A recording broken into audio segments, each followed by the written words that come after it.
Kita mulai pada tutorial ataupun tata cara memandikan jenazahnya.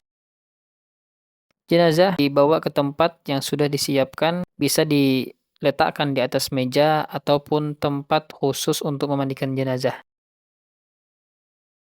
Apabila jenazah masih menggunakan pakaian dan sulit untuk dilepaskan, maka bisa digunting di sisi kanan ataupun sisi kirinya. Ketika melepaskan pakaiannya, jangan sampai aurat si jenazah tampak ataupun terlihat.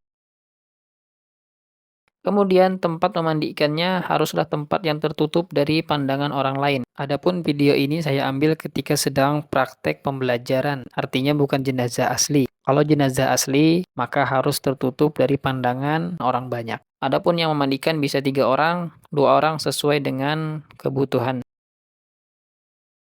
Kemudian sebelum memandikan jenazah, dianjurkan untuk melemaskan persendiannya. Menggoyang-goyangkan pelan-pelan kemudian diluruskan. Kemudian kita ambil kapas yang sudah kita siapkan tadi untuk kita tutup ke telinganya agar air tidak masuk ke dalam telinga.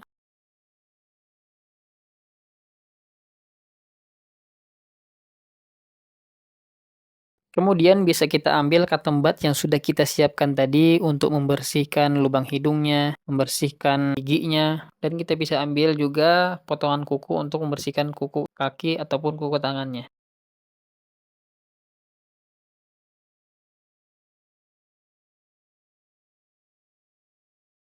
Selanjutnya kita keluarkan kotoran yang ada di perut jenazah dengan cara kita dudukkan, kemudian kita pencet di bagian perut sebelah kanan dan perut sebelah kiri, kemudian dipencet dari atas ke bawah secara perlahan sambil dialirkan air. Maka yang bagus untuk mandikan jenazah menggunakan selang karena akan terus mengalir airnya. Kemudian setelah kotorannya keluar, maka jenazah diistinjakan, cebokkan menggunakan kain yang telah disiapkan tadi. Kemudian selanjutnya jenazah kita wudukan seperti wudu orang yang ingin sholat. Membasuh wajahnya sebanyak 3 kali, kemudian membasuh tangan kanannya sebanyak 3 kali, begitu pula tangan kirinya, kemudian mengusap kepalanya dan membasuh telinganya. Setelah itu membasuh kedua kakinya dimulai dari kanan 3 kali dan kiri juga 3 kali. Kemudian kita mulai prosesi pemandian dengan cara menyiramkan air ke bagian tubuh sebelah kanan terlebih dahulu. Sebanyak 3 kali sambil digosok-gosok dan meratakan air ke seluruh tubuh.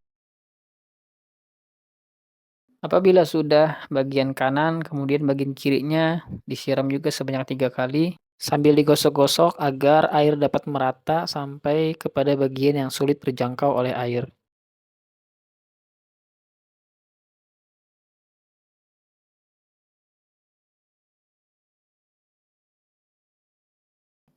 Setelah itu, apabila ada daun bidara, bisa air daun bidara tadi digosok-gosokkan ke rambut ataupun badannya jenazah. Kalau tidak ada bisa menggunakan sabun yang telah disiapkan. Kemudian setelah itu, setelah selesai disabuni, dibilas dengan air bersih sampai merata ke seluruh tubuh. Kemudian ditutup menggunakan air kapur dengan menyiramkan air kapur ke seluruh tubuh jenazah. Sebagaimana sabda Rasulullah Shallallahu Alaihi Wasallam, "Ighsiluhu bima'in wasidrin." Mandikanlah jenazah tersebut dengan air dan dengan daun bidara, air yang dicampur dengan daun bidara. Kemudian juga Rasulullah mengatakan, "Waj'alna fi akhirati kafura." Kemudian di siraman terakhir disirami dengan air kapur, au syai'an min kapur.